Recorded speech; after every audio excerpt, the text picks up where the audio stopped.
Eh bien salut tout le monde, c'est AZK.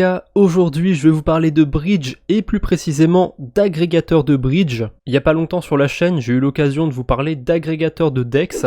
C'est des protocoles qui vous permettent d'échanger des cryptos contre une autre crypto au meilleur prix possible. Et bah là un agrégateur de bridge ça va rajouter le fait de pouvoir échanger une crypto contre une autre au meilleur prix et sur une blockchain différente. Parce que dans le monde de la DeFi, il y a un truc qui est hyper important, c'est de pouvoir relier les blockchains entre elles. Et pour l'instant, on peut pas passer magiquement des USDC de Polygon à Phantom, à la Binance Smart Chain, à Ethereum. On est obligé de prendre des passerelles qu'on appelle des bridges. Et forcément, ça coûte un petit peu de frais. Depuis l'offre s'est décuplée, il y a pas mal de bridges qui existent. Donc forcément, il y avait une demande de trouver un outil qui vous permettrait de comparer tous ces bridges, de trouver le meilleur chemin pour envoyer vos cryptos d'une blockchain à une autre. Et c'est pour ça que je vous fais cette vidéo aujourd'hui. Je vais vous présenter plusieurs outils automatisés qui essayent de trouver le meilleur chemin pour bridger des cryptos. Malheureusement, c'est encore une technologie qui est pas très maîtrisée, on peut trouver mieux manuellement. Donc dans cette vidéo, je vais aussi vous montrer comment on peut bridger ces cryptos avec le moins de frais possible en le faisant manuellement. Mais on va commencer par Transferto qui est un agrégateur de bridge et on va essayer d'envoyer pour l'instant la même crypto de Polygon à la BSC. On va prendre un niveau de difficulté pas trop élevé. Donc comment il se débrouille pour envoyer 1000$ de Polygon à la BSC? Juste en bas c'est en train de charger, j'ai déjà fait des tests en amont. Ce qu'il va faire c'est qu'il va me trouver plusieurs chemins avec des frais différents et je pourrais choisir en fait celui qui me convient le mieux. Alors le meilleur chemin qu'il a trouvé, c'est celui-là, en passant par multi-chain. Il met que le temps estimé, c'est de 30 minutes, mais j'ai l'habitude d'utiliser ce bridge, et je peux vous dire qu'en général, on est plus sur du 10 minutes. Et en termes de frais, c'est le moins cher, on est sur du 90 centimes de frais, voilà, c'est vraiment pas cher. Petite mention spéciale à cette transaction qu'il m'a trouvée, qui est un peu plus compliquée, elle nécessite quand même beaucoup plus de frais, vous voyez 45 centimes de dollars, et dans cette transaction, ce qu'il va faire, c'est qu'il va échanger vos USDC contre des USDT, parce que visiblement, il y a un petit coup d'arbitrage à jouer, il va bridger les USDT, et ensuite il va échanger les USDT contre des USDC, donc c'est un petit peu compliqué comme processus, ça permet d'avoir un retour pas trop mal, mais malheureusement, c'est pas non plus le meilleur retour, puisque en s'embêtant pas, en bridgeant directement sur multi-chain, vous voyez qu'on a un meilleur résultat. Mais je trouvais ça intéressant qu'il fasse une démarche d'optimiser le swap en changeant de crypto. Il a essayé aussi visiblement avec de l'Ethereum, avec du Matic. Ça marche moins bien. Quand on regarde les retours, ça marche clairement moins bien. Et il a même essayé de faire ça avec du Fuse. Et là, spoiler, ça n'a pas bien marché du tout. Il perd quasiment 85$ sur la transaction. C'est pas ouf. Alors là, je suis resté sur un cas assez simple. L'avantage de Transferto, c'est qu'on peut aussi changer de crypto. C'est-à-dire que je peux passer de l'USDC à l'USDT. Et j'imagine qu'il va me trouver un chemin pas trop mal, vu qu'en bas, il avait trouvé une route où il swappait les USDC contre des USDT. Et quelle surprise, Transferto fait de la merde. Là, il me perd 30$ sur la transaction. Je sais pas comment il arrive à se tromper comme ça. Visiblement, j'ai l'impression qu'il a totalement oublié multi-chain. À chaque fois, il utilise soit ses bridges, soit Connext. Ouais, il y a un problème à ce niveau-là. Ah, en fait, j'avais juste à naviguer dans les autres routes qu'il avait prises. Et juste ici, alors il utilise encore ses bridges. Je pense qu'il peut optimiser en passant par multi-chain. Et là, pour le coup, on récupère 999,8 USDT. Donc on perd 20 centimes sur la route. C'est vraiment pas mal. Mais je suis intimement convaincu qu'en retirant ses bridges, ça peut le faire.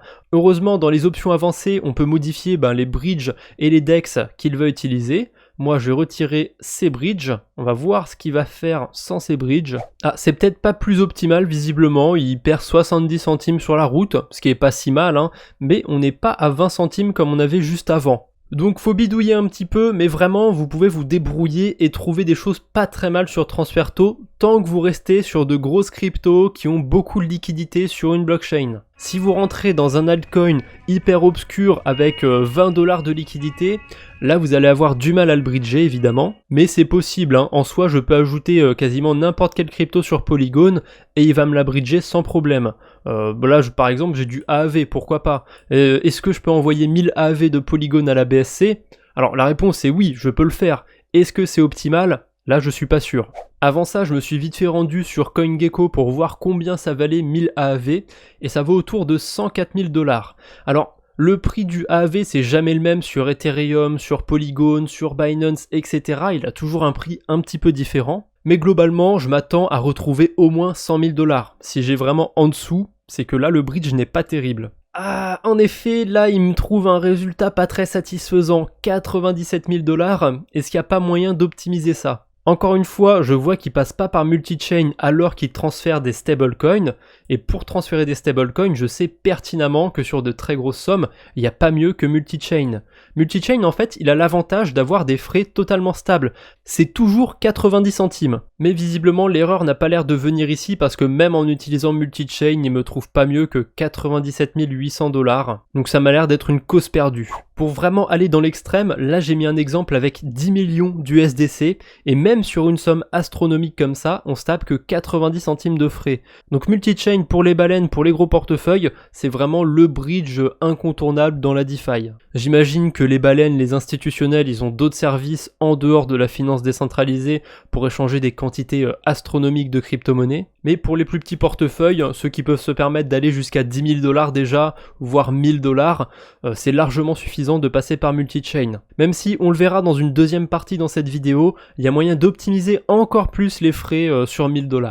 Bref, je vous passe un deuxième outil, un deuxième agrégateur de bridge. Alors le problème de celui-là, c'est qu'on peut pas modifier les sources. S'il est entêté à vouloir utiliser ces bridges, il va utiliser ces bridges, il va pas vous laisser le choix. Donc c'est dommage qu'on n'ait pas le pouvoir en fait sur les protocoles qu'il utilise. Mais on va le tester et on va voir s'il arrive à faire mieux que TransferTo. Donc on va reprendre l'exemple avec 1000 USDC. Est-ce qu'il arrive à trouver le meilleur chemin, c'est-à-dire multi-chain et 90 centimes de frais seulement ? Et la réponse c'est non, visiblement il passe par un autre bridge. Alors je sais pas si c'est C-Bridge ou si c'est Connext, mais il arrive à se taper plus de 90 centimes de frais et c'est pas optimal. Le deuxième exemple c'était de changer de stablecoin. Est-ce qu'il arrive à gérer de passer de l'USDT à l'USDC ? On va le voir. Ah bah ça, par contre ça a chargé vachement vite, j'ai eu le temps de terminer ma phrase, que c'était déjà là.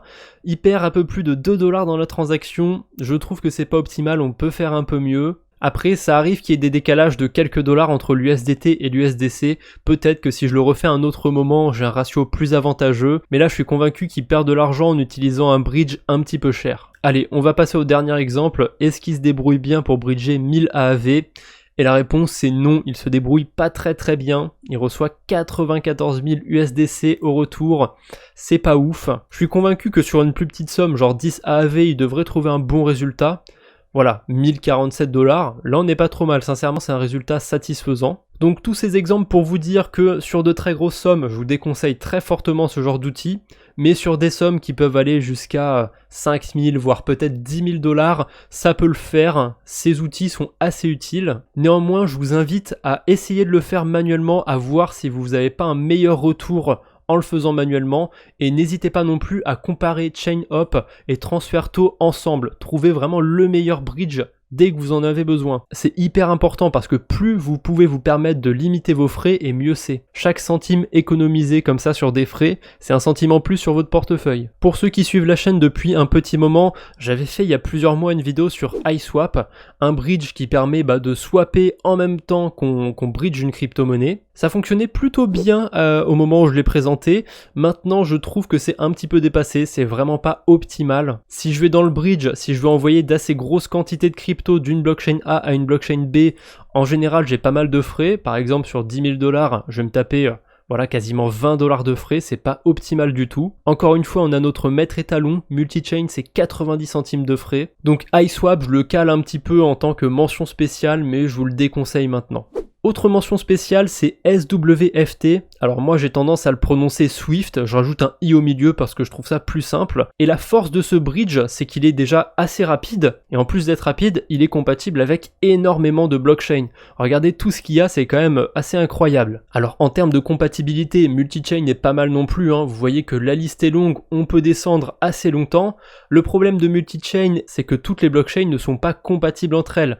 Par exemple, je vais pas pouvoir passer de Polygon à TomoChain ou à GateChain, il y a plein de blockchains qui seront pas compatibles entre elles. Alors que sur Swift, on a un peu moins ce problème. Par exemple, j'ai des USDT sur Polygon, et pas de souci, je peux les échanger contre plusieurs cryptos sur Arbitrum, contre plusieurs cryptos sur Thundercore, contre des cryptos sur Tron, contre du Bitcoin sur la blockchain originale, contre des cryptos sur la blockchain Ripple. D'ailleurs, je savais pas qu'il y avait autant de cryptos sur Ripple. Enfin voilà, je suis quand même vachement libre sur ce protocole. Néanmoins, en termes de frais, il n'est pas optimal. Par exemple, pour envoyer des USDT de Matic à Chronos, c'est 3$.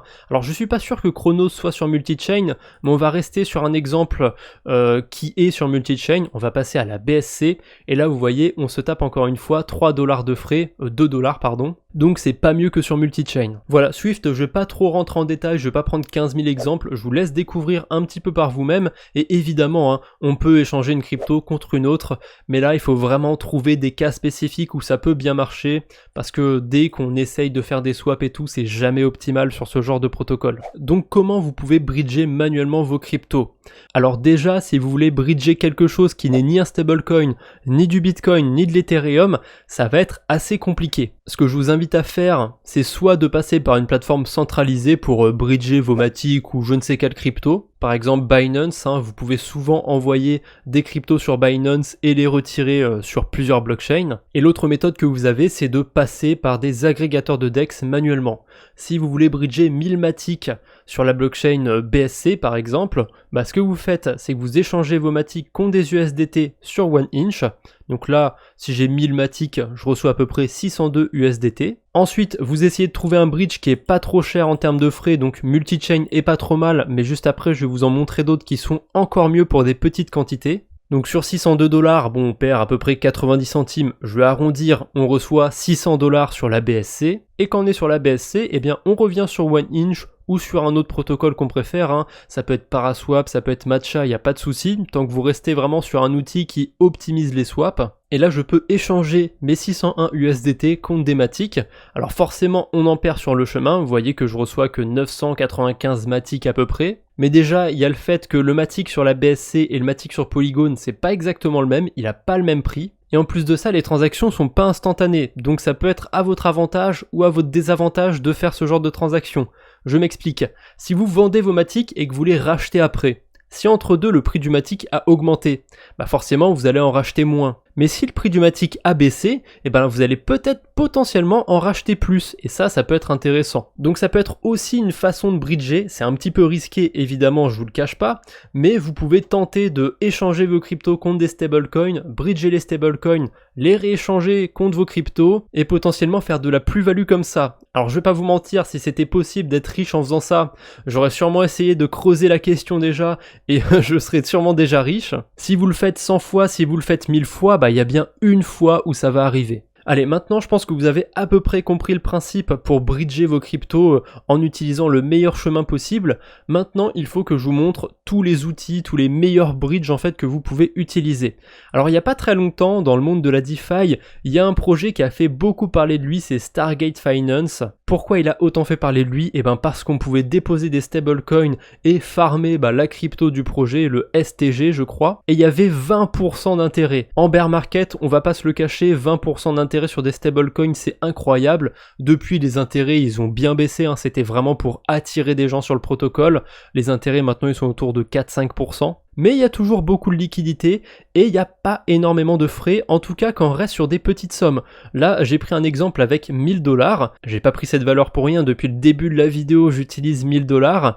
Vous voyez que sur Multichain, on avait 90 centimes de frais, et là sur Stargate, on atteint carrément 60 centimes.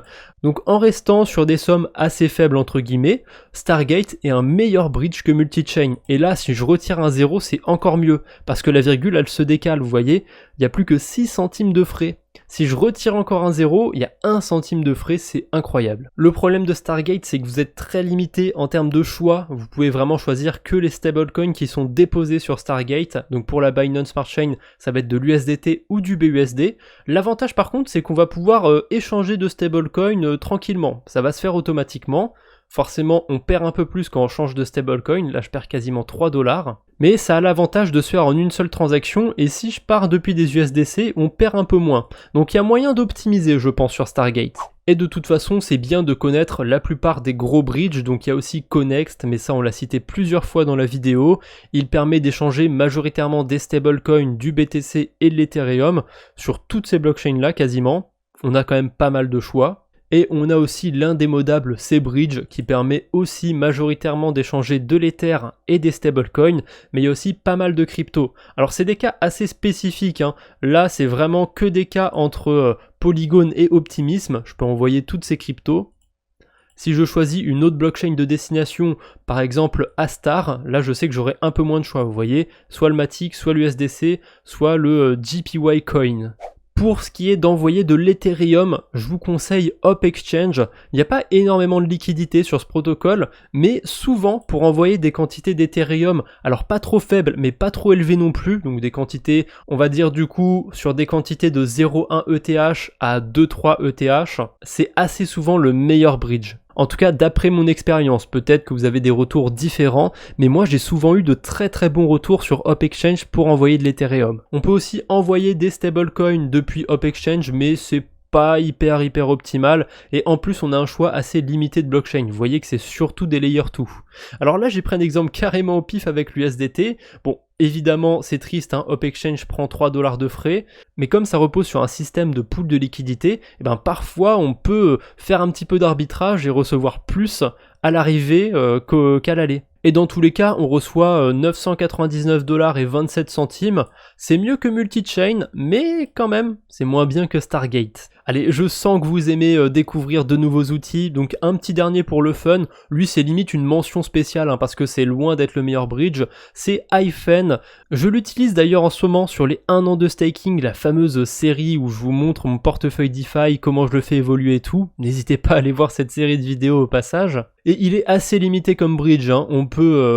On peut l'utiliser sur Polygon, Ethereum, Avalanche et la BNB Chain, et avec un choix assez restreint de crypto, hein. C'est du stablecoin, de l'ETH et aussi le token BAYCO. En revanche, on peut envoyer des quantités assez faibles sans se taper trop de frais. Donc Stargate va être bien meilleur pour envoyer 10 $, mais vous voyez que là on a quand même que 20 centimes de frais, c'est relativement ok. Et sur 100 $, on a 24 centimes de frais. Pareil, Stargate est meilleur, mais c'est quand même pas trop mal, il se défend bien Hyphen. Là je viens de regarder sur une toute petite quantité d'Ethereum, alors je vais pas faire des comparatifs hyper poussés pour cette vidéo, mais je pense qu'il se défend bien sur l'ETH sur des petites quantités.